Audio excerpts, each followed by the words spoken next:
الحمد لله نحمده ونستعينه ونستغفره ونعوذ بالله من شرور أنفسنا ومن سيئات أعمالنا من يهده الله فلا مضل له ومن يضلل فلا هادي له وأشهد أن لا إله إلا الله وحده لا شريك له وأشهد أن محمدا عبده ورسوله أما بعد فإن خير الحديث كتاب الله وخير الهدي هدي محمد صلى الله عليه وسلم وشر الأمور محدثاتها وكل محدثة بدعة وكل بدعة ضلالة وكل ضلالة في النار. أعوذ بالله من الشيطان الرجيم. بسم الله الرحمن الرحيم. قد أفلح المؤمنون الذين هم في صلاتهم خاشعون. وقال تعالى ومن آياته أنك ترى الأرض خاشعة فإذا أنزلنا عليها الماء اهتزت وربت. محترم حاضرین، ہم دنیا میں انسانی سماج میں رہتے ہوئے لوگوں کے برتاؤ، اخلاق اور معاملات کو دیکھیں تو بنیادی طور سے موٹے انداز میں دو طرح کے لوگ نظر آتے ہیں. ہم عام زبان میں یہ کہہ سکتے ہیں کہ ایک اچھے اخلاق والے، ایک برے اخلاق والے، اچھا برتاؤ، برا برتاؤ. اب یہ جب ہم اخلاق کہہ رہے ہیں تو اس میں اس کی شخصیت کا ظاہر اور باطن سب کچھ شامل ہے. یعنی کسی کے رویے سے یہ معلوم ہوتا ہے کہ ظاہر و باطن میں اس کا مزاج، اس کی طبیعت، اس کی فکر، اس کا رجحان کیا ہے. اور اللہ رب العالمین کے اس دارالامتحان میں ہم دیکھیں تو زندگی کے ہر مرحلے پر، ہر معاملے میں جو بھی واقعات اور حوادث ہمارے ساتھ یا لوگوں کے ساتھ پیش آتے ہیں وہ اسی کا امتحان ہے کہ کس مرحلے پر ہم کون سے رویے کا، کس رد عمل کا، دوسرے لفظوں میں کیسے اخلاق اور عمل کا مظاہرہ کرتے ہیں. اور عہد اول سے اللہ رب العالمین نے اس دنیا کے آغاز کا جو قصہ اور واقعہ بیان کیا ہے وہاں سے ہمیں یہ بات دکھائی دیتی ہے بطور درس اور سبق. اللہ تبارک و تعالیٰ نے حضرت آدم کو جنت میں رکھا. بار بار آپ واقعہ سن چکے ہیں. ابلیس نے بہکایا، ایک درخت سے منع کیا گیا تھا، کھا لیا. ابلیس کو جو کہ بڑا مقرب تھا، پہلے حکم دیا گیا کہ آدم کو سجدہ کرو. مخاطب تھے فرشتے، ساتھ میں ابلیس بھی. اس نے انکار کیا، ابا واستکبر وکان من الکافرین. انکار کیا، اکڑ گیا، تکبر کیا، اور وہ فاسقین، گنہگار اور کافرین میں سے تھا. اللہ رب العالمین کی اس بات کو اس نے تسلیم نہیں کیا، تکبر کی بنیاد پر انکار کیا. تو ابلیس کا یہ کردار جس کو اللہ نے کہا کہ یہ ابا اور استکبار ہے، انکار، اور جس کی جڑ میں استکبار ہے، اکڑ ہے، حسد ہے، جلن ہے، یہ اس کا اخلاق اور اخلاقی بنیاد. حضرت آدم علیہ السلام کو اللہ رب العالمین نے جس درخت سے منع کیا تھا اس کو کھا لینے کے بعد جب جنت سے نکالے گئے تو شرمندگی ہوئی، اور اس کے بعد انہوں نے رجوع کیا. ربنا ظلمنا انفسنا وان لم تغفر لنا وترحمنا لنکونن من الخاسرین، کہ پروردگار ہم نے اپنے آپ پر ظلم کیا، اگر تو نے رحم نہیں کیا، بخشش نہیں فرمائی تو پھر ہم نقصان اٹھانے والوں میں سے ہوں گے. یہ دو کردار ہے دنیا میں، ہمیں یہی نظر آ رہا ہے. ایک استکبار والا، استکبار میں بہت سارے برے اخلاق سمٹے ہوئے ہیں، ہمارا برتاؤ، ہمارا رویہ نظر آتا ہے. اور ایک ہے جھک جانے والا، حق کو تسلیم کر لینے والا، اپنی غلطی کو مان کر اللہ کی طرف یا حق کی طرف رجوع کر لینے والا، جو آدم علیہ السلام کے کردار میں نظر آتا ہے. آپ پورا معاملہ دیکھ لیجئے، پوری تاریخ. اللہ رب العالمین نے جو انبیاء کرام علیہ السلام کے واقعات نقل فرمائے وہاں بھی آپ کو یہی نظر آئے گا کہ ایک شخصیت کے سامنے اللہ کا کوئی پیغمبر حق پیش کر رہا ہے، وہ فوراً حق کی دلیل اور نشانی دیکھ کر سر جھکاتا ہے، دوسرا اکڑ جاتا ہے. فرعون، حامان، قارون کا رویہ کیا رہا، بنی اسرائیل کا معاملہ کیا رہا. وہ تکبر کرے، گھمنڈ کیا انہوں نے. فرعون نے ہر نشانی کو دیکھ کر تسلیم بھی کیا، اور کئی مرتبہ کہا حضرت موسیٰ علیہ السلام سے کہ اب آپ یہ معاملہ اللہ سے دعا کر کے ہمارے لیے درست کر دیجئے، جو عذاب کی کیفیت ہے ہم ایمان لے آئیں گے. دعا کی، معاملہ حسب خواہش پورا بھی ہوا، دعا قبول ہوئی، لیکن پھر ایمان نہیں لائے، حق کو قبول نہیں کیا، اکڑ گئے، استکبار کیا. یہ رویہ کفار کا ہے. آپ ہم دیکھ سکتے ہیں کہ جناب محمد رسول اللہ صلی اللہ علیہ وسلم کی دعوتی زندگی پوری مطالعہ کیجئے. مکی زندگی میں سیدنا ابوبکر صدیق رضی اللہ تعالیٰ عنہ، حضرت خدیجہ الکبریٰ، ورقہ بن نوفل، ان کے سامنے حق آیا، دلیل آئی، فوراً قبول کر لیا. ورقہ بن نوفل کا واقعہ میں نے ان کی مثال دی. عالم آدمی تھے. حضرت خدیجہ الکبریٰ رضی اللہ تعالیٰ عنہ نے پہلی وحی کے نزول کے بعد جب آپ گھبرائے ہوئے آئے اور کہا کہ خشیت علی نفسی، مجھے اپنے آپ پر خوف ہے، تو کیا کہا تھا حضرت خدیجہ نے؟ کلا واللہ لا یخزیک اللہ ابدا، ہرگز نہیں، ایسا ہو ہی نہیں سکتا. اللہ کی قسم، اللہ آپ کو رسوا نہیں کرے گا. آپ کے اخلاق ایسے ایسے ہیں، رشتہ داری کو جوڑتے ہیں، مہمان نوازی کرتے ہیں، محروم لوگوں کو کما کر دیتے ہیں، مصیبتوں میں آپ لوگوں کی مدد کرتے ہیں. جس انسان کا اخلاق ایسا ہو، دیکھیے اخلاق، برتاؤ اور لوگوں کے ساتھ معاملہ ایسا ہو، ایسا نہیں ہو سکتا کہ اللہ اس کو رسوا کرے. یہ ایک قانون قدرت ہے جو ایک خاتون، شعور والی خاتون، یہ بھی شعور رکھتی تھی کہ ایک انسان اگر اچھا ہے اللہ اس کو بے عزت نہیں کرے گا. اور اس بنیاد پر حضرت خدیجہ الکبریٰ نے تسلی دی ہے نا. انہوں نے تسلیم کیا. پھر حضرت مزید تسلی کے لیے حضرت ورقہ کے پاس لے گئے. وہ آپ کی باتوں کو سننے کے بعد کوئی چیوں چرا نہیں کرتے، کہتے تھے یہ وحی الہی ہے جو آپ کے پاس آئی ہے، کاش جب آپ کی قوم آپ کو نکالے گی اس وقت میرے پاس طاقت ہوتی تو میں آپ کا ساتھ دیتا. حضرت ابوبکر صدیق کو پتہ چلا، دعوت سنی، قبول کر لیا. کئی صحابہ، کئی لوگ ایسے ہیں، زماد ازدی رضی اللہ عنہ اپنے قوم کے جادوگر تھے، پھونک جھاڑ اور دم کرنے والے، جادو ٹونا کرنے والے. مکہ آئے، لوگوں نے کہا ایسے ایسے آدمی سے ملنا نہیں، وہ مجنون ہے. کہا میں تو خود علاج کرتا ہوں. نبی صلی اللہ علیہ وسلم کے پاس گئے، لمبا واقعہ ہے، صحیح مسلم میں دیکھ سکتے ہیں. ازد شنوع کے شخص تھے.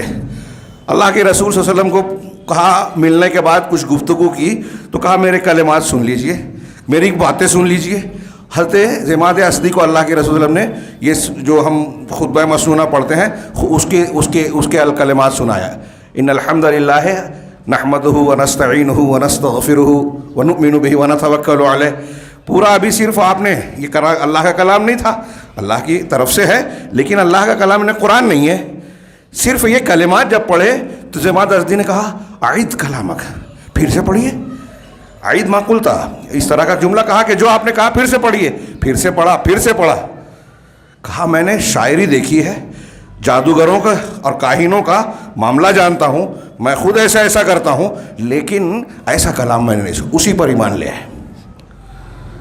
تو کچھ لوگ ایسے تھے جنہوں نے حق کو دیکھا، ساری باتوں کو کہ ہمارے باپ دادا کیا مانتے تھے، ہمارا پرانا مذہب کیا ہے، ہماری انا، ہماری سرداری، ہماری فلاں اور فلاں، ان چیزوں کی پرواہ نہیں کی.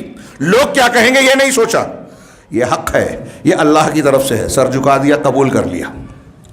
یہ امتحان میں کامیاب ہوئے. اور دوسری طرف وہی کلام، وہی دعوت بالکل واضح طور پر معجزات کے ساتھ، بہت سارے مزید سچائی کے قرائن کے ساتھ، دلائل کے ساتھ ابو جہل کے سامنے آ رہی ہے، ابو لہب کے سامنے آ رہی ہے. ان کا کردار کیا تھا؟ قرآن کیا ہے؟ سورت آ گئی، تبت یدا ابی لہب و تب. ابو لہب کے دونوں ہاتھ تباہ ہو، اور وہ بھی تباہ ہوا، وہ برباد ہو گیا. نام لے کر اس میں کئی، میں نے اس پر خطبے دیے ہیں، کئی عبرت کی چیزیں ہیں.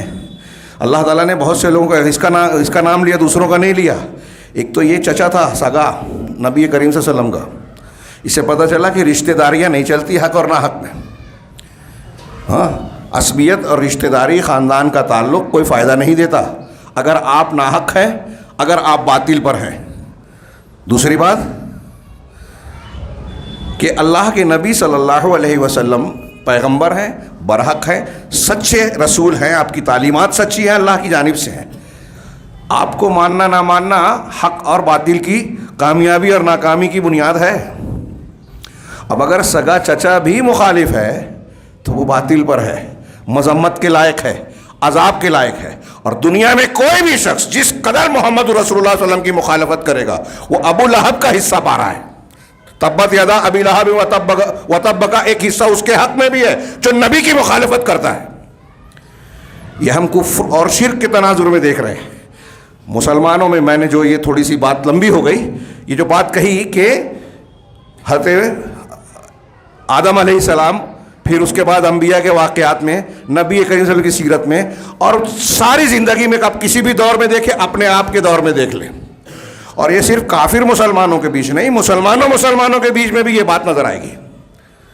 اچھے اخلاق اور برے اخلاق کون قبول کرتا ہے کون نہیں؟ ہمارے یہاں بھی ایک تو وہ ہے جو کفر اور شرک والے ہیں، اللہ تعالیٰ نے جہاں ان سے لا تعلقی کا حکم دیا ہے، ایسے ہی مسلمانوں میں جو اہل الاہواء کہلاتے ہیں، ہاں قرآن حدیث میں جن کو ہوا پرست کہا گیا، بدعتی کہا گیا، قرآن حدیث اور صحابہ کے یہاں یہ بالکل کلیئر معاملہ ہے۔ آج ہم اپنے دماغ سے جمہوریت اور فلاں کے تناظر میں دین سمجھنے کی کوشش کرتے ہیں، صحابہ کرام کے طریقے سے سمجھیے تو آپ کو وہاں ایک چیز یہ بھی آئے گی کہ آپ کو خود صحیح اور غلط کو منتخب کرنا ہے، اور صحیح اور غلط کے منتخب کرنے میں ایک پہلو یہ بھی ہے کہ جو غلط ہے اس کو غلط مان کر اس سے بھی الگ ہونا ہے۔ کوئی اہل حق ایسا نہیں ہو سکتا کہ اہل بدعت کا ساتھ دے، تعاون کرے، تائید کرے۔ ولا اور برا کے احکامات وہ موضوع نہیں ہے، لیکن دین کی بہت بڑی بنیاد ہے۔ حدیث رسول صلی اللہ علیہ وسلم نے کہا کہ اوثق اور الایمان، حضرت ابن عباس کہتے ہیں ابو ذر روایت سے اللہ کے رسول نے فرمایا کہ کیا تم جانتے ہو کہ سب سے مضبوط ایمان کا دستہ سب سے مضبوط کون سا ہے؟ تو پوچھا اللہ اور رسول بہتر جانتے ہیں۔ کہا اللہ کے لیے محبت کرنا، اللہ کے لیے نفرت کرنا، اللہ کے لیے دوستی کرنا، اللہ کے لیے دشمنی کرنا۔ اس کے احکامات ہمارے ہاں لوگ جانتے نہیں ہیں، جانتے ہیں تو مانتے نہیں ہیں، سیریس نہیں ہوتے، اور جو مانتے ہیں تو وہ افراط و تفریط کا شکار ہو جاتے ہیں۔ کون سی چیز کہاں راجے ہے، کس کو ترجیح دینا چاہیے، ہمارے ہاں عوام تو عوام، خواص نہیں جانتے۔ یہ میں نہیں کہہ رہا ہوں، بڑے بڑے علماء لکھتے ہیں، علامہ ابن تیمیہ نے لکھا کہ خیر الخیرین شر الشرین۔ ابھی ہمارے ہاں دیکھیے نا، ہمارے آپس کے جو جھگڑے ہیں نا، اس میں زیادہ آپ کو یہی نظر آئے گا کہ لوگ سمجھتے ہی نہیں ہیں جماعتی مفاد، اجتماعی فائدے کی چیز کیا ہے، انفرادی حیثیت کیا ہے۔ ایک آدمی فتنہ و فساد والا ہے، ایک آدمی جو ہے تعمیر والا ہے، کس کو کیا مقام دینا چاہیے نہیں سمجھتے لوگ۔ سنت پر جھگڑا کریں گے، فرض کو توڑ دیں گے۔ ہم لوگ واقعہ نقل کرتے ہیں، سبق نہیں سیکھتے۔ حضرت عبداللہ ابن مسعود نے کہا کہ حج میں منی میں 2 رکعت قصر کرنا سنت ہے۔ حضرت عثمان غنی کے زمانے میں امیر المومنین سے بحث کی ان سے، انہوں نے کہا کہ میں اپنے آپ کو مکہ کا رہنے والا مقیم سمجھتا ہوں، اس لیے آپ پوری نماز پڑھوں گا۔ حضرت عبداللہ ابن مسعود نے کہا کہ حاجی کے لیے کیا مکہ والا کیا باہر والا، سب کو قصر پڑھنی ہے، سنت یہ ہے۔ بحث ہوئی، حضرت عثمان غنی نے اس کے بعد جماعت سے نماز پڑھائی، 4 رکعت پڑھائی، 2 نہیں پڑھائی جو سنت ہے۔ ہاں حضرت عثمان غنی کا اجتہاد تھا، ہم ان کو غلط نہیں کہہ رہے، اجتہادی خطا ہو سکتی ہے تب بھی اجر و ثواب ہے۔ حضرت عبداللہ ابن مسعود نے ان کے پیچھے بھی نماز پڑھ لی۔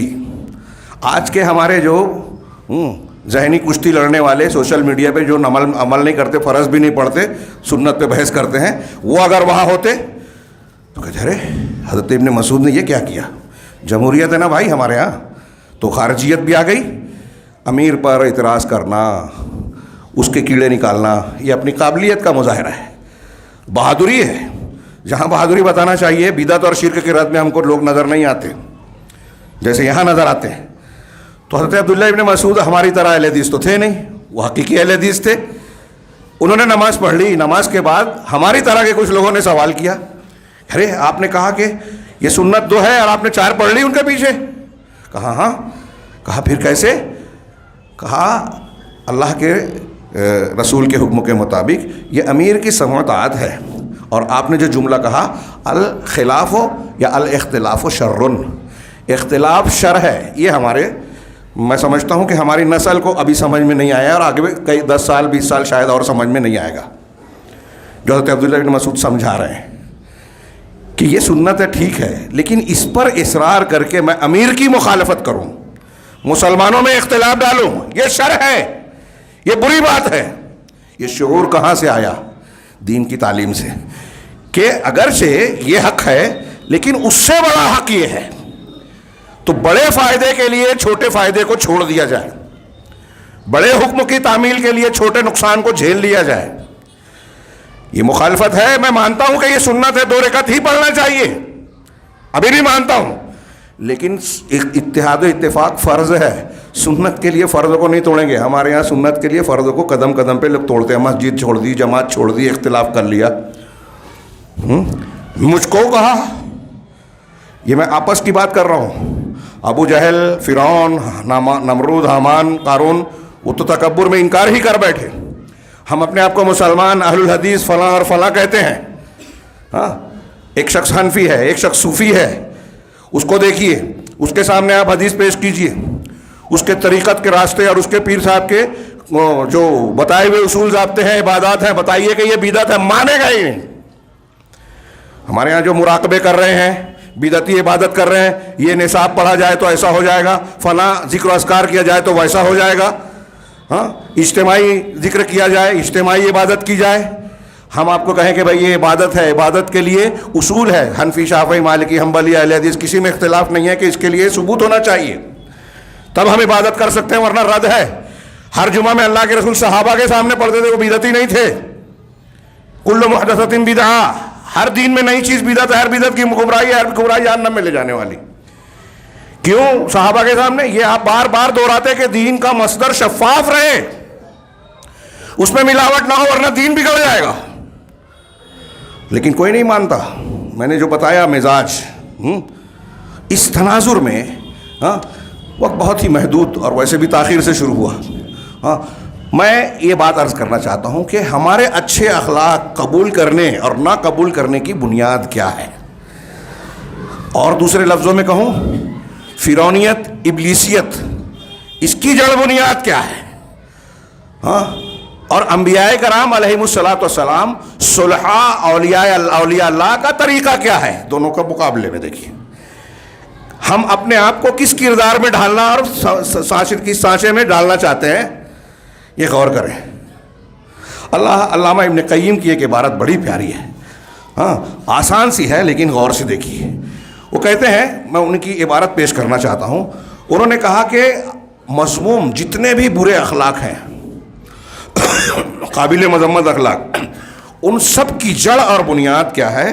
تکبر، مہانہ، یعنی گھٹیا پن اور پست ہمتی. تکبر، پست ہمتی، نیچ پن اور گھٹیا پن. آدمی کی ہمت پہ پستی ہے لیکن خود تکبر رکھتا ہے، دونوں ایک ساتھ ہو سکتے ہیں اور ہوتے ہیں. کہہ رہے ہیں یہ تکبر، دناعت، مہانہ، پست ہمتی، کبر اور گھمنڈ، یہ برے اخلاق کی جڑ بنیاد ہے. بہت اچھی طرح دماغ میں رکھیے آگے اس پر کیا عمارت کھڑی ہوتی ہے. اور اس کے بالمقابل وہ اصل الاخلاق المحمودۃ کلہا، اور جتنے بھی قابل تعریف اخلاق ہیں، محمود اخلاق، اچھے اخلاق ہیں، ان تمام کی اصل اور جڑ بنیاد ہے الخشوع وعلو الہمہ. خشوع اور علو ہمہ. خشوع، ابھی میں تھوڑی سی اسی پر روشنی ڈالنے کی کوشش کروں گا. علو ہمہ، چنانچہ آگے کہتے ہیں کہ فخر کرنا، گھمنڈ کرنا، اترانا، حسد کرنا، بغی یعنی دوسروں پر ظلم کرنا، خویلا یعنی اکڑنا، ظلم، لوگوں کے اوپر زیادتی کرنا، قساوت، دل کا سخت ہو جانا. بات آپ سن رہے ہیں اچھی، مان نہیں رہے ہیں. آج ہمارے ہاں یہی معاملہ ہے. مجھے بہت حیرت ہوتی ہے. اچھی باتیں کرنے والے آپ کو ہر جگہ ملیں گے. کوئی نہیں ہے جب بات کرے گا تو جو اپنے آپ کو علامہ اور سمجھدار نہ ظاہر کرے، لیکن ماننے والا کوئی نہیں ہے. یہ دل کی قساوت ہے. صحیح سمجھ کر بھی ہم مانتے نہیں ہیں. تو قساوت ہے، تجبر، زور زبردستی، ہٹ دھرمی اور اعراض، سچائی اور حق کو جان کر بھی کترا جانا، حق سے وہ کترا جانا. اسی طرح وہ اباء و قبول النصیحہ. یہ برے اخلاق کی مختلف شکلیں ہیں اور ہر ایک کا تعلق کئی برائیوں سے ہے. اور ہمارے یہاں غور کریں، وقت نہیں ہے کہ میں ایک ایک پر روشنی ڈالوں. ہمارے یہاں یہ چیزیں کتنی پائی جاتی ہیں، ہمارے اندر کتنی پائی جاتی ہیں. تو آگے ایک برائی کا ذکر کیا، وہ اباء و قبول النصیحہ، نصیحت کو قبول کرنے سے انکار کرنا. کوئی اچھی بات، خیر خواہی کی بات، بھلائی کی بات کہہ رہا ہے، دین کی روشنی میں کہہ رہا ہے، دلائل سے کہہ رہا ہے، لیکن قبول نہیں ہے. اب اس کو ہر سطح پر دیکھیے، اپنے گھر میں، جماعت میں، مسلک کے معاملات میں، دو مسلکوں کے اختلاف کے معاملے میں، پھر اوپر. اور یہ بات آپ کو حکومتوں میں، سیاستوں میں بھی نظر آئے گی. یہ جو کہا اکڑ اور گھمنڈ جو ہے برے اخلاق کی، یہ جتنے ہیں وہ کسی کا ظلم ہے، فرعون کے سے لے کر آج اگر کوئی حکومت زیادتی کرتی ہے، کمزوروں پر ظلم کرتی ہے، ان کے حق کو چھینتی ہے، ہاں، کسی کی بات کو ماننے کو تیار نہیں ہے، خود قانون کی مخالفت کرے چلے گا، دوسروں کو بلا وجہ قانون کی ضرب کے دائرے میں لپیٹنے کی کوشش کرتی ہے، جیسا کہ آج ہو رہا ہے.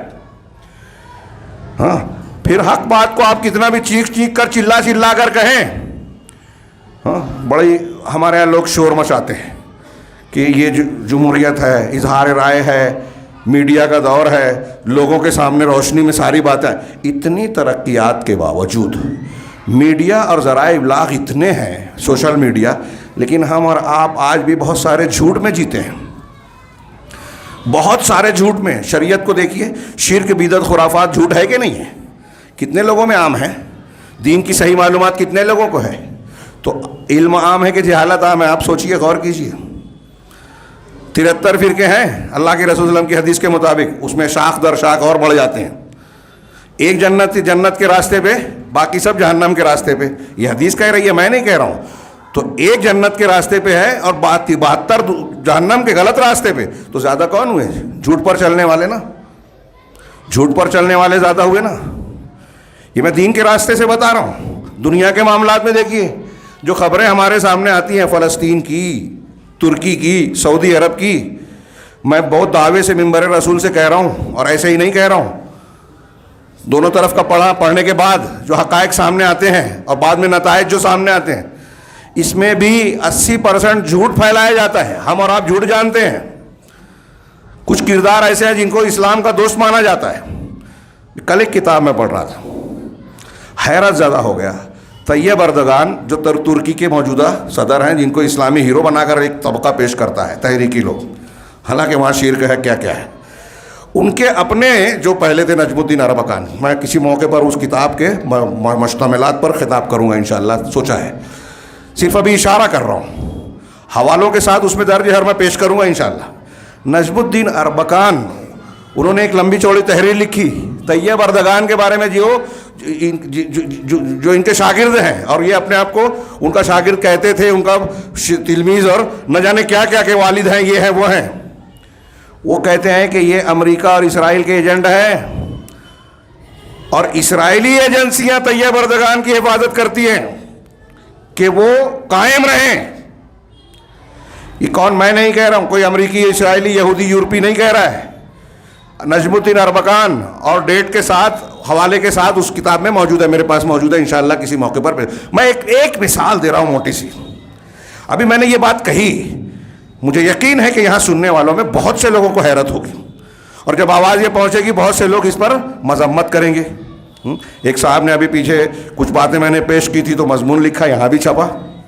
ہاں، وہ ہمیں کہہ رہے ہیں کہ یہ ایجنٹ ہیں، جبکہ وہ خود عالمی طور پر، مقامی طور پر غیر اسلامی دنیا کے ایجنٹ ہیں. میں یہی کہنا چاہ رہا ہوں کہ آج کے اس ایسے دور میں جب لوگوں کو یہ لگتا ہے کہ ہمیں بڑی معلومات ہے، ہاں، میڈیا اور ذرائع ابلاغ کے ایسی چیزیں ہیں کہ آج ساری چیزیں فوراً منصۂ شہود پہ آ جاتی ہیں، خبریں لوگوں کو معلوم پڑ جاتی ہے. غلط بات ہے. کل جتنے لوگ حقائق جانتے تھے نا، آج اس سے زیادہ نہیں، اس سے کم جانتے ہیں. یہاں ایسے ذرائع موجود ہیں، ذرائع ابلاغ کے عام ہونے کے ساتھ، جو سفید کو کالا اور کالے کو سفید بنا دیتے ہیں، اور ہم مانتے ہیں، وہی چیختے چلاتے ہیں، فارورڈ کرتے ہیں. جو اچھا ہے ہم اس کو برا کہتے ہیں، جو برا اس کو اچھا کہتے ہیں. یہ ساری چیزیں جو لوگ پھیلاتے ہیں، وہ کیوں پھیلا رہے ہیں؟ ان کے اپنے مقاصد ہیں. تو شیخ نے کہا کہ نصیحت کو قبول کرنے کا انکار کرنا، اسی طرح غلط چیز کو یا اپنے مفادات کو ترجیح دینا، خود غرضی والاستئثار کا لفظ ہے. یہ ایک ایک لفظ جو ہے خود غرضی کیا کیا گل کھلاتا ہے. آج ہمارے ہاں جماعتوں میں، گھروں میں، اجتماعی ڈھانچوں میں جو جھگڑے ہیں نا، اس میں یہ ایک لفظ صرف لے لیجیے آپ، کہ ایک آدمی اپنا مفاد دیکھتا ہے، باقی کے مفادات کو کنارے. میرا، میں، الٹا کام ہر جگہ. ہر ایک یہ چاہتا ہے کام کرے نہ کرے، تاریخ میں میرا نام درج ہو، میرے گھر کے بارے میں لکھا جائے. جب میں پیدا نہیں ہوا تو اس سے پہلے سے میرے کارنامے موجود ہوں، کتاب میں لکھے جائیں. اور لکھا جائے تو کبھی یہ تردید نہیں کرے گا. یہ الٹا کام. اپنی برائیاں ہم اور آپ، ایک میں نے اس سے پہلے بھی کہا تھا، غور کریں، ہمارے عام مزاج میں ہے، ہم لوگ اپنی نیکیاں گناتے ہیں. میں نے ایسا کیا، میں نے ویسا کیا، میٹنگ لیتے ہیں، رپورٹ چھاپتے ہیں، یہ کرتے ہیں، وہ کرتے ہیں. اللہ قبول کرے، اچھائی کی توفیق دے، ہم اس کو نہیں. لیکن اس کا نقصان کیا ہے؟ آپ دیکھیے اس کے برخلاف صحابہ کرام میں حضرت عمر فاروق رضی اللہ تعالیٰ عنہ کے بارے میں ہمارا کیا علم ہے، کیا جانتے ہیں؟ ان کی شخصیت، ان کا مقام، ان کی حیثیت، بار بار زبان رسالت سے آپ کو جنت کی بشارت ملی، ہم جانتے ہیں، ہے نا. لیکن ان کا کردار میں ہم اپنے تناظر میں رکھ کے سوچیں نا تو کچھ سمجھ میں نہیں آئے گا آپ کو. لیکن وہ ایمان ہے، خشوع ہے، اللہ کا ڈر ہے کہ وہ کہتے ہیں کہ اگر قیامت کے دن، علامہ ابن رجب نے روایت نقل کی کہ اگر قیامت کے دن کوئی ندا دینے والا، پکارنے والا اعلان کرے کہ اللہ نے ایک آدمی کو چھوڑ کے سب کی بخشش کر دی، تو مجھے ڈر ہوگا. حضرت عمر فاروق رضی اللہ تعالیٰ عنہ کا جملہ، ہم اور آپ نہیں، کہاں ہیں ہم لوگ؟ وہ کہتے ہیں کہ مجھے یہ ڈر ہوگا کہ وہ ایک آدمی میں تو نہیں ہوں. ہاں، بخاری میں لمبی روایت ہے، ابو موسیٰ اشعری رضی اللہ تعالیٰ عنہ کا مکالمہ جو ان کے دونوں کے بیٹوں کے درمیان ذکر ہوا کہ کاش قیامت کے دن اللہ مجھے جنت نہ دے جہنم سے چھٹی دے دے، بچا دے، خلاصی دے دے. عمر فاروق حذیفہ کو ایک جنازے سے واپس لوٹتے دیکھا بغیر نماز پڑھتے ہوئے، مصلی پہ کھڑے ہو گئے تھے اس لیے نماز پڑھا دی.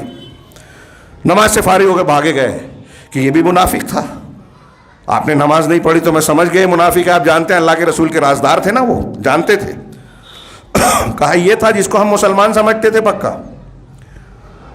حذیفہ ٹھیک ہے، آپ ہمیں دوسری بات نہ بتائیں، خالی اتنا بتا دیجئے کہ کہیں منافقین کی فہرست میں میرا نام بھی تو نہیں ہے. یہ میں ایک مثال دے رہا ہوں. حضرت عمر کا سوچنے کا انداز یہ ہے، ہمارے حساب سے کیا وہ بے وقوف تھے؟ بتائیے، کیا ان کو آپ بے وقوف کہو گے؟ آج کے زمانے میں اگر ویسے کردار کسی کے ہوتے، اس کا 5% ہمارے اندر آ جائے تو آج کے لوگوں میں، اگر متقی پرہیزگار ہے تو وہ بات نہیں آئے گی، میں مانتا ہوں. لیکن ہم کیا دیکھ رہے ہیں؟ رپورٹ چھائے ہو، ترتیب دیا جائے، لکھا جائے، بیان کیا جائے. کوئی دوسرا اگر کسی دوسرے کی تعریف ہو جائے تو برداشت نہیں ہو رہا ہے، آدمی لگائے جائیں. نہیں، رپورٹ چھاپا جائے، کوئی بہانے سے سامنے لایا جائے، میرے خاندان کا یہ کردار ہے. میں کسی شخصیت اور کسی خاص خاندان پہ نہیں بول رہا ہوں، لوگ سمجھ رہے ہیں، میں سمجھ رہا ہوں، لیکن واقعی میں نہیں چاہتا کسی ایک. یہ ہمارا عام مزاج ہے کہ ہم اپنی نیکیاں یاد رکھتے ہیں، بیان کرتے ہیں، برائیوں کو نہیں. آپ جب نیکیاں یاد رکھتے ہیں تو تکبر اور گھمنڈ آتا ہے. آپ پارسا اپنے آپ کو سمجھتے ہیں، آپ سمجھتے ہیں اللہ کے یہاں میں کامیاب ہو جاؤں گا. آپ اپنی برائیوں کی اصلاح نہیں کرتے کیونکہ اپنے آپ کو بہت اچھا سمجھتے ہیں. یہ فرق سمجھیے، نتیجہ. اور اس کے برخلاف اگر آپ اپنے گناہوں پر نظر رکھیں، جیسا کہ صحابہ کرام کا مزاج تھا، نہ ہوتے ہوئے بھی سوچتے تھے کہ جو غفلت، غلطی ہو گئی ہے، کوتاہیاں ہو گئی ہے، اللہ پوچھ لے گا تو ہم کیا جواب دیں گے. اگر یہ مزاج آ جائے کہ اللہ مجھ سے پوچھے گا، میرے اندر یہ خامی ہے، مجھے وہ فلاں کام اچھا کرنا چاہیے، میں نے نہیں کیا، مجھے فلاں کی مدد کرنا چاہیے، میں نہیں کر سکا، مجھے یہ اچھا کرنا تھا، مجھ سے غلطی ہو گئی، کوتاہی ہوئی. جب ہم اس طرح سے نظر رکھیں گے تو اپنے آپ کو چھوٹا سمجھیں گے. تکبر نہیں آئے گا، تذلل آئے گا، عاجزی آئے گی، خشوع آئے گا. دوسروں کو حقیر نہیں سمجھے گا آدمی، اپنے کو آپ کو چھوٹا سمجھے گا. آپ اپنے آپ کو چھوٹا سمجھیں گے تو بڑا بننے کی خواہش ہوگی. آپ اپنی غلطیوں پر نظر رکھیں گے تو اصلاح کرنے کی گنجائش ہوگی، توبہ کرنے کا راستہ کھلے گا کہ میں جب غلط ہوں تو مجھے اللہ سے معافی مانگنی چاہیے، مجھے اپنی اصلاح کرنی چاہیے. یہ اپنی غلطیوں پر نظر رکھنے کا یہ فائدہ. اور نیکیوں پر کل کا پرچار کرنے کا نقصان سب سے پہلے تو یہ کہ آپ احسان جتائیں، نیکیاں بیان کریں تو اللہ رب العالمین کے یہاں وہ نیکیاں ضائع ہو سکتی ہیں. یہ خطرہ ہونا چاہیے. وقت نہیں ہے، میں علامہ ابن قیم کی ایک عبارت اور خشوع پر بات کہنی تھی، وہ شاید نہ کر سکوں، لیکن بیان کروں کہ وہ کہتے ہیں اسی طریقے سے، ہاں، نصیحت کے قبول کرنے کا انکار کرنا، خود غرضی، اسی طلب العلو، برتری، فوقیت چاہنا، ہاں، وحب الجاہ والریاسہ، جاہ، شان و شوکت، ریاست، سرداری، قیادت، ذمہ داری، عہدہ. ریاست کے معنی میں سب کر رہا ہوں، عہدے چاہنا، ہاں. وَأَن يُحْمَدَ بِمَا لَمْ يَفْعَلْ، اور یہ چاہت اور خواہش کہ میری اس کام پر تعریف کی جائے جو میں نے نہیں کیا. یہ منافقین کی علامت بتائی ہے اللہ نے قرآن میں. ہاں یحبون ان یحمدوا بما لم یفعلوا, کہ وہ چاہتے ہیں, پسند یہ کرتے ہیں کہ ان کی ان کاموں پر تعریف کی جائے جو انہوں نے کیا ہی نہیں. تو یہ کہاں سے آئی؟ وہ امثال ذالک, اور اس جیسی جتنی بھی برائیاں ہیں, برے اخلاق ہیں, یہ جتنے کا میں نے ذکر کیا, علامہ ابن قیم کہہ رہے ہیں کہ جتنی برائیاں ہیں کلھا ناشئۃ من الکبر, یہ سب کے سب تکبر سے اور گھمنڈ سے پیدا ہوتی ہیں. میں نے اس سے پہلے تکبر اور گھمنڈ پر لمبی چوڑی کئی تقریریں کی ہیں. ہاں کلا ان الانسان لیطغی ان رآہ استغنی, ہرگز نہیں, انسان سرکش ہوا جاتا ہے, گھمنڈی سرکشی پہ آمادہ ہے. کیوں؟ ان رآہ استغنی, وہ سمجھتا ہے کہ میں بے نیاز ہوں, مجھے کسی کی ضرورت نہیں ہے. ہم بولتے ہیں نا کسی کی ضرورت نہیں ہے, ہم سب محتاج ہیں اور اللہ کے محتاج ہیں. وہاں نہ آکڑیں. آپ دیکھیے قرآن نے جگہ جگہ نقل کیا. فرعون کو کہا, نہیں مانا, استکبار کیا. جن قوموں نے اپنے انبیاء کی باتوں کو ٹکرایا, کانوا یستکبرون, قرآن میں جگہ جگہ استکبار کرتے تھے. ان الذین یجادلون فی آیاتنا بغیر سلطان اتاہم ان فی صدورہم الا کبر, کہ جو لوگ ہماری آیتوں کے سلسلے میں دلیلیں آ جانے کے بعد جدال کرتے ہیں, لڑتے ہیں, مانتے نہیں ہیں, سچائی کو قبول نہیں کرتے, ان فی صدورہم الا کبر, اللہ کہتا ہے کہ ان کے دلوں میں محض کبر ہے, گھمنڈ ہے, تکبر ہے. یہ انکار کرنے والا. اللہ کے نبی مسلم شریف کی حدیث ہے, رسول اللہ صلی اللہ علیہ وسلم نے کہا, فرمایا ہاں ایک آدمی سے کہ دائنے ہاتھ سے کھا لو, تو اس نے کہا لا استطعت, لا استطیع, مجھے اس کی طاقت نہیں ہے, نہیں کر سکتا. تو اللہ کے رسول نے بد دعا دے دی. ہاں بڑے بڑے کفار کو نے دیا, ان کو دے دی. کیوں؟ حضرت سلمہ راوی حدیث کہتے ہیں کہ اس نے گھمنڈ کی وجہ سے رسول اللہ صلی اللہ علیہ وسلم کی بات کو نہیں مانا تھا. آپ نے کہا لا استطاعت, تیری کبھی استطاعت نہ ہو. اس کا نتیجہ یہ نکلا کہ اس کا سیدھا ہاتھ لنج جیسا ہو گیا, وہ کبھی اٹھ کر منہ تک نہیں آیا.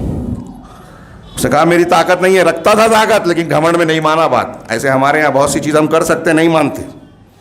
تو یہ چھوٹی مثال تھی فرعون اور ابلیس کے مقابلے میں, یہ کہ جب کوئی آدمی حق کو نہ مانے, قبول نہ کرے, اپنے آپ کو بڑا سمجھے, بہت چالاک اور ذہین مان رہا ہے, نہیں مانوں گا میں, یہ تکبر ہے, یہ ابلیسیت ہے, فرعونیت ہے. تو شیخ کہہ رہے ہیں, شیخ علامہ ابن قیم کہ یہ سب تکبر سے پیدا ہوتا ہے. وَأَمَّا الْكِذْبُ وَالْخِسَّةُ وَالْخِيَانَةُ, رہا جھوٹ, میں ترجمہ کرتا ہوں, وقت نہیں ہے, رہا جھوٹ, خساست, خیانت, ریاکاری, مکر, دھوکہ, لالچ, خوف, گھبراہٹ, بزدلی, بخیلی, عاجزی, سستی اور غیر اللہ کے سامنے جھکنا. اسی طرح غیر اللہ کے سامنے جھکنے کی بہت سی شکلیں ہیں. اللہ کے قانون کے مقابلے میں آپ دوسروں سے ڈر رہے ہیں. ہمارے سماج میں یہ کامن ہے. جو لوگ بہادر بنتے ہیں, علماء پر الزام دیتے ہیں, وہ خود بہادری کے مقام پہ کبھی حق کا مظاہرہ نہیں کریں گے, لیکن دوسروں کو بہادری کا سبق دیں گے. کتنی چیز غلط چیزیں ہو رہی ہیں, وہاں بولتے ہیں کون جھنجھٹ میں پڑے, کون بدعت کا رد کرے, اور جو کرتا ہے اس کی ٹانگ کھینچتے ہیں. کہا اسی طرح غیر اللہ کے سامنے ذلت اختیار کرنا, اور ادنا کے ذریعے خیر کو, افضل کو بدل دینا. جو بھلی چیز ہے اس کو چھوڑ کر جو ادنا گھٹیا چیز ہے اس کو اختیار کرنا. ہاں, اور اس جیسی بہت ساری برائیاں, یہ ساری کے ساری چیزیں جو ہے پست ہمتی سے, خساست سے اور نفس کے چھوٹے پن سے پیدا ہوتی ہیں. شروع میں کہا تھا نا, ایک تکبر اور ایک پست ہمتی, خساست. تو تکبر سے جو برائیاں پیدا ہوتی ہیں اس کا پہلے ذکر کیا پہلے پیراگراف میں, اور یہ بعد میں جو ذکر کیا یہ پست ہمتی سے, آدمی کے اپنے گھٹیا پن, چھوٹے پن سے پیدا ہوتا ہے. غور کریں ہم کہاں ہیں. آگے اخلاق فاضلہ کا ذکر ہے, وقت نہیں ہے اس لیے میں ترجمہ کر رہا ہوں. کہا کہ رہے اخلاق فاضلہ, اچھے اخلاق جیسے صبر کرنا, بہادری, عدل و انصاف کرنا, مروت, جرت, ہاں, اسی طرح عفت و شرم و حیا, عفت, تحفظ, ہاں, اپنے اخلاق کی حفاظت کرنا, سخاوت, حلم اور بردباری, معاف کر دینا, لوگوں کے ساتھ نرمی برتنا, ہاں, اسی طرح معافی دینا, درگزر کرنا, برداشت کرنا, دوسروں کو ترجیح دینا, ہاں, دناعت سے, پستی سے اپنے نفس کو اونچا رکھنا, گھٹیے پن سے اپنے آپ کو بچانا, تواضع اختیار کرنا, لوگوں کے سامنے جھکنا, انکساری اختیار کرنا, قناعت کرنا, جو کچھ اللہ نے دیا ہے, جیسا کچھ دیا ہے اس پر صبر کرتے رہنا, صدق, سچائی, اخلاص اور احسان کا بدلہ چکانا, اسی کے جیسے سے یا اس سے بہتر طریقے سے, یا پھر لوگوں کی لوگوں کی غلطیوں سے چشم پوشی کرنا، لوگ غلطی کر رہے ہیں ان کو نظر انداز کرنا، ہمارے یہاں یہ نہیں ہے. لوگوں کو بس پتہ چلنا چاہیے، آنکھیں گاڑ کے رکھتے ہیں، جھوٹ بھی معلوم پڑے فوراً عام کر دیتے ہیں. یہ خساست ہے، اچھا اخلاق نہیں ہے. اچھے اخلاق کریں کہ لوگوں کی غلطیوں سے تغافل، چشم پوشی کرنا، اور جو بے فائدہ چیزیں ہیں اس میں مصروف نہ رہنا، وقت ضائع نہ کرنا، غیر ضروری چیزوں کو چھوڑ دینا. اسی طرح دل کو اس قسم کے مذموم اخلاق سے پاک صاف رکھنا. اور اس جیسی جتنی بھی نیکیاں، اچھائیاں اور اچھے اخلاق ہیں، یہ سب کے سب پیدا ہوتے ہیں خشوع سے، علو ہمت سے. خشوع اور علو ہمت سے پیدا ہوتے ہیں.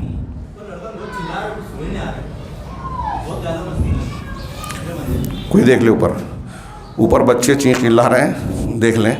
اور یہ اگر آپ بچوں کو مسجد لاتے ہیں تو مسجد کے آداب بتانا چاہیے، تربیت کا یہی حصہ ہے. ہاں، انہیں بتانا چاہیے. اور تھوڑا موڑا کچھ بچے کریں گے تو اس کو صبر کے ذریعے سے جھیلنا بھی چاہیے. تربیت میں ایسا ہی ہوتا ہے. یہ آخری بات میری چل رہی تھی کہ جو اچھے اخلاق ہیں یہ خشوع سے پیدا ہوتی ہیں. اور اللہ سبحانہ و تعالیٰ نے یہاں ایک بات بتائی کہ اللہ سبحانہ و تعالیٰ نے یہ خبر دی زمین کے بارے میں کہ یہ پست دبی دبائی ہوتی ہے، خاشع ہوتی ہے.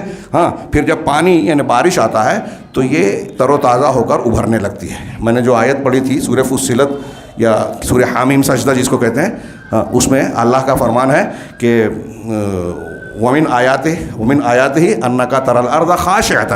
اللہ کی نشانیوں میں سے یہ کیا ہے کہ تم زمین کو خاشعہ دیکھتے ہو. مولانا احسان البیان میں آپ اس کا ترجمہ دیکھیں گے، دبی دبائی. خاشعہ کا معنی یہاں ہوتا ہے مردہ. خشوع کا لفظ قرآن میں کئی معنی میں استعمال ہوا ہے، خوف کے معنی میں، تواضع کے معنی میں. اسی طرح سکون یعنی حرکت و عمل کے مقابلے میں سکون اختیار کرنا. ایسے 4-5 معنی میں استعمال ہوا ہے. یہاں خشک زمین جمود کے معنی میں کہ تم زمین کو دیکھتے ہو کہ گرمی سے شدت سے پھٹ جاتی ہے، مر جاتی ہے، دبی دبائی ہو جاتی ہے، خشک ہو جاتی ہے، مردہ ہو جاتی ہے. اب اس میں فصل آنے کے لائق نہیں رہتی. وہ فَإِذَا أَنزَلْنَا عَلَيْهَا الْمَاءَ، پھر جب ہم اس پر پانی اتارتے ہیں، اہتزت، وہ ہل جاتی ہے، اس کے اندر ہلچل ہوتی ہے، وربت، اور ابھرنے لگتی ہے. تو تر و تازہ ہو کے ابھرنے لگتی ہے، ترجمہ کیا جاتا ہے. اس میں اللہ کے قرآن کا ایک بہت بڑا سائنسی معجزہ ہے. میں نے اپنے دروس میں اس کو بیان کیا ہے قرآن کے پیغام قرآن والے میں، کہ اس میں کتنی باریک. آج جو سائنٹسٹ بارش کے ہونے کے بعد زمین میں کیا کیا عمل ہوتا ہے، پھر مٹی، سورج کا پانی کے ملاپ سے جو اجزاء اس میں ترکیب پا کے فصل کی شکل اختیار کرتے ہیں، یہ قرآن کے مختصر سے الفاظ میں بیان کیے گئے. تو شیخ نے اس حوالہ دیا کہ زمین کی یہ خصوصیت بتائی کہ اس کے اندر خشوع ہوتا ہے مٹی میں. اور اس کے بالمقابل آپ دیکھیں گے، کہہ رہے ہیں اس کے بعد زمین جو ہے بارش ہو جانے کے بعد اپنی زیب و زینت اور رونق پا لیتی ہے، پھر سے جی اٹھتی ہے، پھر سے زندہ ہو جاتی ہے مردہ زمین بارش ہونے کے بعد. اللہ نے اس آیت میں سورہ فصلت کی ہی بتایا کہ مردوں کو اللہ زندہ کرے گا، اس کی دلیل کے طور پہ کہ مردہ زمین کو تمہارے سامنے اللہ ہر سال زندہ کرتا ہے، اور وہ لہلہانے لگتی ہے، شاداب ہو جاتی ہے.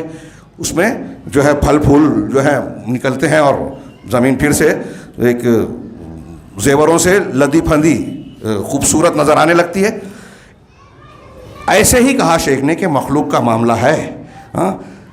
جس کو زمین کی طرح، مٹی کی طرح جو جس سے ہم بنے ہیں، اس کا کوئی حصہ ملا ہے تو انسان کے اندر بھی یہی خصوصیت ہوگی کہ وہ خشوع اختیار کرے گا، پستی اختیار کرے گا، اللہ کے اور حق کے سامنے جھکے گا.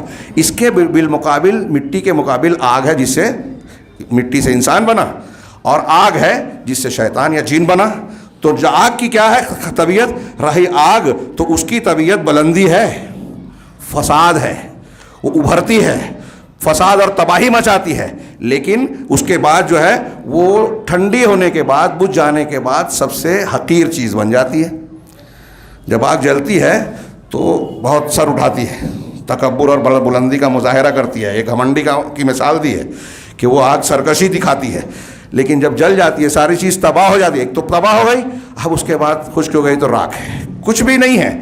یہ وہ حقیر شے سب سے زیادہ حقیر ہو جاتی ہے اور ذلیل ہو جاتی ہے. اسی طرح مخلوق بھی ہے کہ جب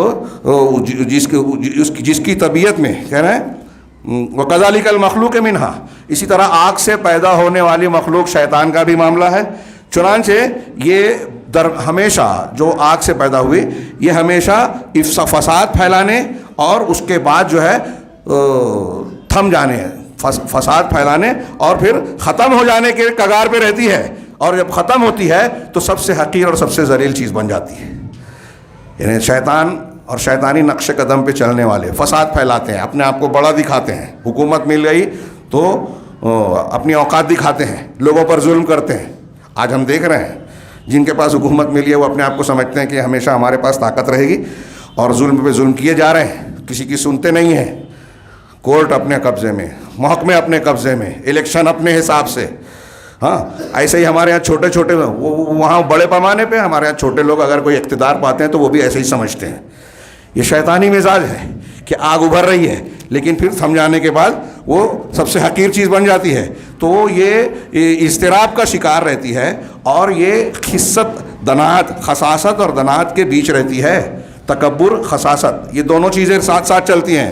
اور ایسے ہی مخلوق ہے، اس کے اندر بھی کچھ لوگ ایسے ہیں جو آگ اور آگ کے تابع چیزوں، آگ سے بنی ہوئی چیزوں کے تابع ہیں، آگ کے جیسے مزاج رکھتے ہیں اور اس چیز کے تابع ہیں، یعنی شیطان کے، ہاں، اور وہ برے اخلاق والے ہیں۔ اور جو فاضل ہیں، زمین کے تابع ہیں، مٹی جس سے بنے ہیں اس کے تابع ہیں، تو وہ ان کے اندر محمود اخلاق ہوتے ہیں، ان کے اندر خشوع اور خضوع ہوتا ہے۔ وقت نہیں ہے میں صرف جو آیت میں نے پڑھی تھی اس کی طرف اشارہ کروں کہ اللہ تبارک و تعالیٰ نے ہم کو نماز میں جو تعلیم دی ہے، وہ یہی کہا اور فرمایا کہ قد افلح المؤمنون الذین هم فی صلاتہم خاشعون۔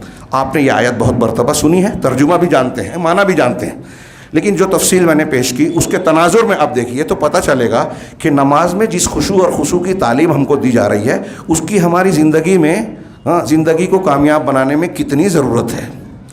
اگر ہمارے اندر خشوع ہوگا تو ساری اچھائیاں آئیں گی، اگر خشوع نہیں ہے، تکبر، گھمنڈ، پست ہمتی آ گئی تو شیطانی راستوں پر چلیں گے ہم، اور آج ہم اسی کا غلبہ دیکھ رہے ہیں۔ خشوع کے معنی اور مفہوم کو علماء نے مختلف الفاظ میں بیان کیا۔ ایک تعریف یہ کی گئی کہ قیام القلب بین یدی رب بالخضوع والذل، کہ رب کے سامنے دل کو خشوع، خضوع، عاجزی کے ساتھ اور ذلت کے ساتھ کھڑا کرنا۔ ہاں، ایک تشریح خشوع کی گئی۔ ایک کہا گیا کہ یہ حق کا انقیاد ہے، یعنی حق کو مان لینا آپ کا خشوع ہے۔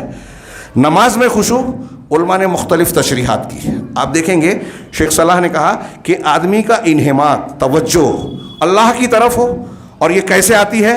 جب انسان اللہ کا ڈر اپنے اندر بساتا ہے اور دوسری چیزوں سے دماغ اور دل کو ہٹا کر اللہ کی طرف توجہ مبذول کرتا ہے، تو خوف اور خشیت کی بنیاد پر، اللہ کے ڈر کی بنیاد پر جو کیفیت طاری ہوتی ہے کہ اللہ ہم کو دیکھ رہا ہے، ہم اللہ کو، اور اللہ رب العالمین کے سامنے ہم کھڑے ہیں، تو ادب، لحاظ، قنوت کی، خشوع اور خضوع، عاجزی کی، تذلل اور ذلت کی جو کیفیت طاری ہوتی ہے وہ ہے خشوع۔ ایک لفظ میں اس کا ترجمہ نہیں کیا جا سکتا، یہ پوری کیفیت ہے خشوع کی۔ اور اللہ کے رسول صلی اللہ علیہ وسلم کی اس خشوع کی اہمیت کا اندازہ لگائیے کہ حضرت عثمان سے روایت ہو، ان کو کہتے ہیں کہ میں نے رسول اللہ صلی اللہ علیہ وسلم کو فرماتے سنا، صحیح مسلم کی حدیث ہے، وہ کہتے ہیں ما من امرئ مسلم تحضرہ صلاۃ مکتوبہ، کہ کوئی مسلمان آدمی جس کو فرض نماز کا وقت آ جائے اس پر، فیحسن وضوءها وخشوعها ورکوعها، اور وہ رکوع، اپنے خشوع اور اپنے سجود کو اچھی طریقے سے انجام دے۔ دیکھیے رکوع اور سجدہ ہم ظاہر میں کرتے ہیں، رکوع اور سجدے میں کیفیت کیا بنتی ہے کہ ہم اپنے جسم کو اللہ کے سامنے جھکا رہے ہیں، اللہ کے سامنے اپنے جسم کو جھکا رہے ہیں، رکوع میں بھی اور سجدے میں پوری طریقے سے۔ سب سے زیادہ پسندیدہ کیفیت بندے کی اللہ کو یہی سجدے کی کیفیت ہے، تو ہم اللہ کو ظاہر میں اپنے آپ کو جھکا رہے ہیں اللہ کے سامنے۔ خشوع یہ ہے کہ ہمارا دل اللہ کے سامنے جھک جائے، اللہ کے حکم کے سامنے جھک جائے، یعنی ہمارے ظاہر کے ساتھ ساتھ جیسے ہم رکوع کر رہے ہیں، سجدہ کر رہے ہیں، باطن میں ہمارا دل جھک جائے، یہ ہے خشوع۔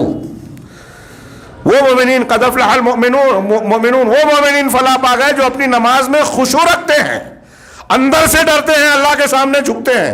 ظاہر میں تو جھک ہی رہے ہیں نماز پڑھتے ہوئے، ساتھ ساتھ دل میں بھی اللہ کا ڈر ہے۔ ہاں، اللہ تعالیٰ نے انبیاء کی صفت بتانے کا کہ یدعوننا رغبا ورہبا، کہ وہ ہمیں پکارتے ہیں، انبیاء کرام کا ذکر کر کے سورہ نام میں غالباً کہ ڈر اور خوف سے، رغبت اور رہبت سے پکارتے ہیں. وَكَانُوا لَنَا خَاشِعِينَ، اور یہ انبیاء کی صفت ہے کہ وہ ہم سے خشوع کرنے والے، ڈرنے والے تھے. یہاں خوف کے معنی میں. اور جب یہ خشوع، خوف اور ڈر آئے گا تو تکبر نہیں رہے گا. یہ جو ہمارے یہاں اخلاق ہے کہ کسی کی بات ماننا نہیں، کسی کی عزت کرنا نہیں، ہاں، جھوٹ کا ساتھ دینا، اچھائی دیکھ کر اس کا حکم نہ دینا، برائی دیکھ کر اس پر خاموشی اختیار کرنا، یہ سب برائیاں ہیں. آپ اور ہم سوچتے ہیں کہ جھنجھٹ میں ہم نہیں پڑھ رہے ہیں. نہیں، آپ اپنے آپ کو جھنجھٹ میں ڈال رہے ہیں اللہ کے یہاں. یہی امتحان ہو رہا ہے روزانہ ہماری زندگی میں. گھر میں بھی ہو رہا ہے، باہر بھی ہو رہا ہے، سماج اور معاشرے میں ہو رہا ہے. ہم سوشل میڈیا پر کچھ چیزوں کو لکھ کر سمجھتے ہیں کہ ہم نے دین کا یا اچھائی کا کی تائید کا حق ادا کر دیا. غلط ہے. یہ تسلی ہے، جھوٹی تسلی ہے. بلکہ ویسا کر کے بھی آپ کہیں کہیں غلط کرتے ہیں، برائیوں کو عام کرتے ہیں، اچھوں کو برا اور بروں کو اچھا بناتے ہیں جب، تو آپ بہت بڑا گناہ کرتے ہیں. میں ہوائی بات نہیں کر رہا ہوں، منبر رسول سے ذمہ داری کے ساتھ کہہ رہا ہوں. اور یہ چیزیں آج ہمارے یہاں بہت برائیاں پھیلا رہی ہیں. ہاں، کاش موقع ہوتا. میرے ہاتھ میں جو مضامین ہیں، ہاں، اس میں سلف کے کچھ نمونے بھی ہیں کہ کس طریقے سے وہ لوگ اللہ تعالیٰ کا خوف اور خشیت رکھتے تھے، اور اس خشیت کی بنیاد پر زندگی کے ہر موڑ پر وہ یہ سوچتے تھے کہ ہم سے کوئی ایسا غلط کام، غلط حرکت نہ ہو جائے جس کی اللہ کے یہاں پکڑ اور پوچھ ہو. بس یہی مزاج اور تربیت ہمیں اپنی اور اپنے بچوں کی کرنی ہے. یہ انتہائی ضروری ہے. آج ہر طرف سے فتنے ٹوٹ رہے ہیں، مسلمانوں پر مصیبتیں آ رہی ہیں. ہاں، ہم دنیا کی باتیں کرتے ہیں، وہ کام نہیں کرتے جو اللہ اور رسول نے بتایا ہے. ہماری اصلاح، ہمارے مسائل کا حل ہمارے اپنے اندر سے ہوگا. تقوی، خشوع خضوع، نیکی اور نیکیوں کی بہار اپنے دل میں پیدا کیجئے، اپنے سماج اور گھر میں پیدا کیجئے.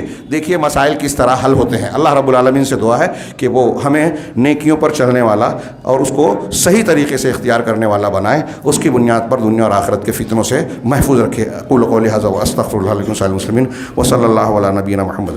بارک اللہ لنا ولکم فی القرآن المجید ونفعنا وإياكم بالآيات والذكر الحكيم إنه تعالى جواد كريم ملك بر رحيم.